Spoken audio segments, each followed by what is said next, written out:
Assalamualaikum warahmatullahi wabarakatuh. Selamat pagi adik-adik sekalian. Kita lanjutkan pembelajarannya pada latihan soal akhir bab mengenai membangun sikap kritis melalui teks tanggapan. Pada halaman 170 kita langsung saja ya untuk pembahasan soalnya. Pak Jul akan bacakan. Silahkan kalau misalkan kalian mau mendengarkan atau skip juga, it's no problem ya. Oke, kita mulai. Cerita utama dalam buku Filosofi Kopi bercerita tentang Ben dan Jody. Ben merupakan seorang barista yang handal dalam meramu maupun meracik kopi. Ben dan Jody mendirikan suatu kedai kopi yang disebut Filosofi Kopi. Temukan diri Anda di sini. Ben telah memberikan sebuah gambaran singkat mengenai filosofi kopi dari setiap ramuan kopi yang disuguhkan di kedai tersebut. Kedai menjadi sangat ramai yang penuh dengan pengunjung. Suatu hari seorang ada pria kaya menantang Ben untuk membuat sebuah ramuan kopi yang apabila kopi itu diminum akan membuat kita menahan napas karena saking takjubnya hingga dapat berkata, hidup ini sempurna. Kemudian Ben pun berhasil membuatnya dengan ramuan kopi yang disebut Ben's Perfecto. Ramuan tersebut telah menjadi minuman terenak. Hingga pada suatu saat ada seorang pria datang dan mengatakan bahwa rasa kopi tersebut hanya lumayan enak dibandingkan kopi yang pernah dicicipinya di suatu lokasi di Jawa Tengah. Kemudian Ben dan Jody yang penasaran kemudian langsung menuju lokasi tersebut sampai akhirnya mereka menemukan secangkir kopi Tiwus yang disuguhkan oleh pemilik warung gubuk di daerah tersebut. Ben dan Jody mencoba meminum kopi tersebut tanpa berbicara sedikit pun. Kopi tersebut memiliki rasa yang sempurna dengan cerita serta filosofi yang menarik.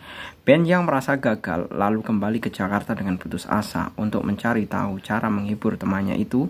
Jody kembali menemui pemilik warung yang ada di Jawa Tengah tersebut. Sepulangnya dari sana, Jody pun menghidangkan Ben segelas kopi Tiwus dengan sebuah kartu bertuliskan, kopi yang Anda minum hari ini adalah kopi Tiwus. Walau tak ada yang sempurna, hidup ini indah begini adanya. Akhirnya Ben pun sadar bahwa dia selama ini mengambil jalan hidup yang salah dan menyadari bahwa hidup ini tidak ada yang sempurna. Dengan demikian, Ben kembali melanjutkan perjuangan serta hobinya di kedai Filosofi Kopi. Novel ini dapat memberikan pesan moral yang penuh makna, contohnya pengaruh positif dari suatu hal yang dilakukan dengan penuh perjuangan.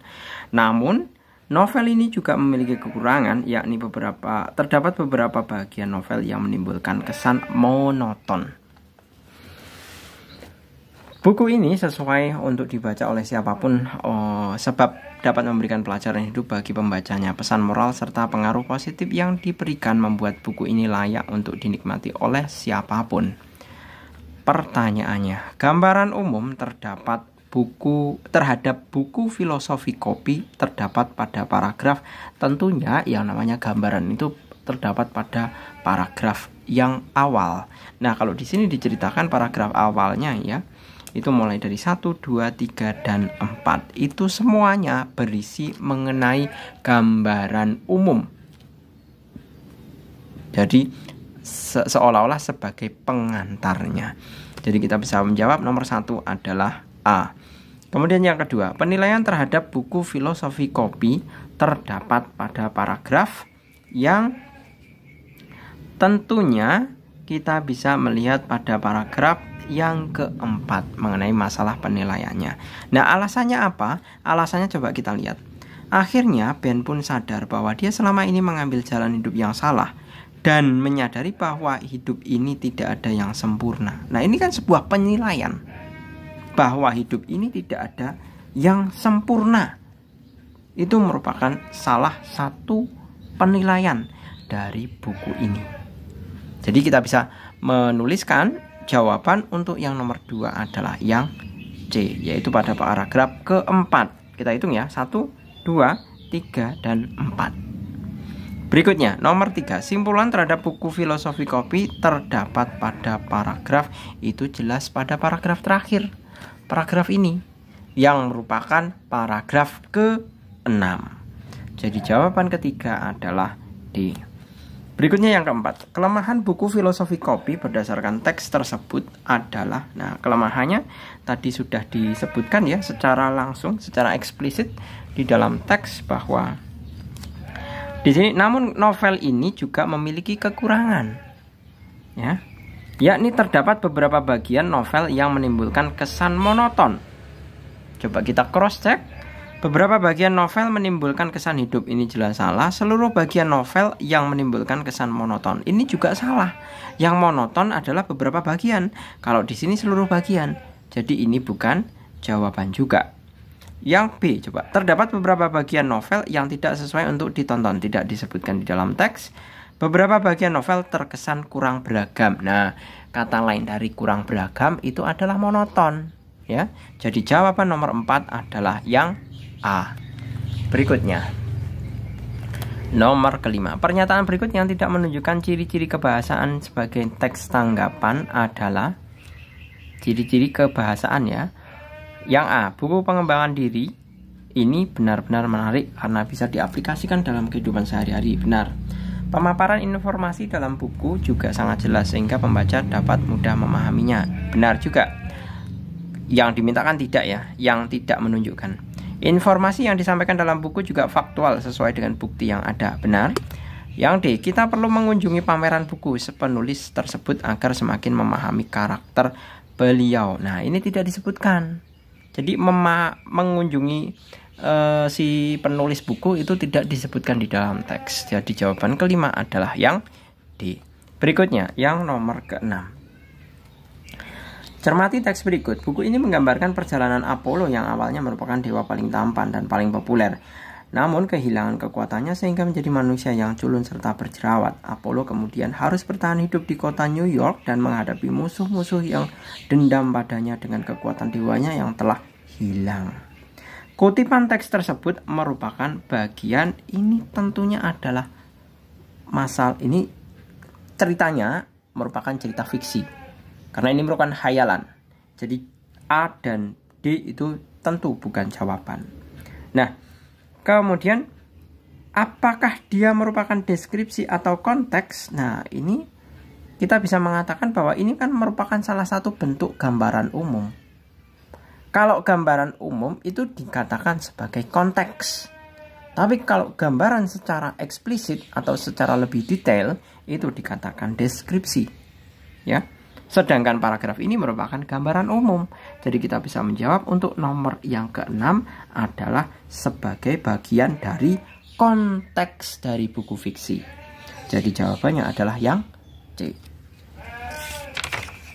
Berikutnya. Cerita dalam buku ini menyuguhkan sudut pandang tokoh yang sangat menarik dan humoris, membuat pembaca tidak bosan dengan setiap alur yang terjadi. Selain itu, tokoh yang muncul memiliki penggambaran dan perkembangan karakter yang sangat bagus. Tidak ada ide yang menyimpang ataupun tumpang tindih di buku ini dengan buku-buku sebelumnya.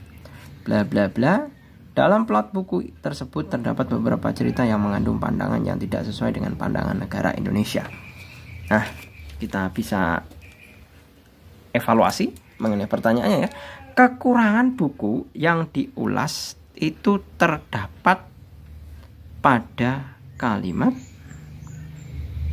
Nah, clue-nya adalah dalam plot buku tersebut terdapat beberapa cerita yang mengandung pandangan yang tidak sesuai. Nah, ini ada clue-nya ini. Berarti ketidaksesuaiannya pandangan terhadap pandangan negara Indonesia itu merupakan sebuah kelemahan, ya, atau kekurangan maksud saya.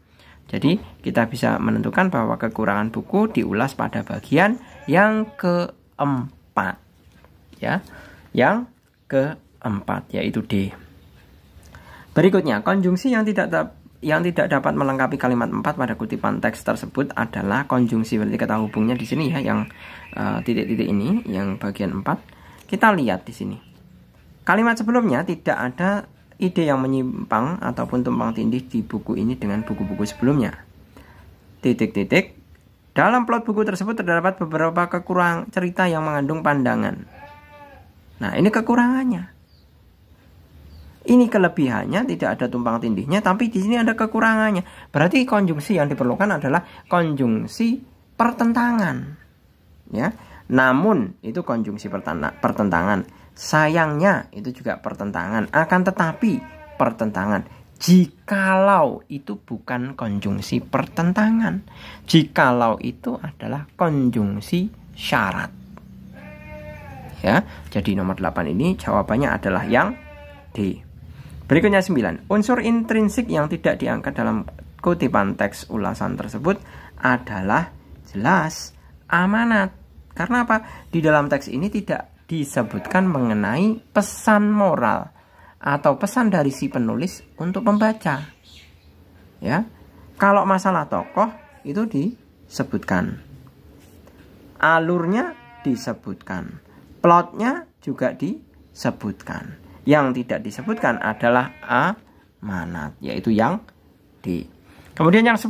Berdasarkan strukturnya, kutipan teks tersebut merupakan bagian. Nah, ini memberikan apa? Kelebihan dan kekurangan.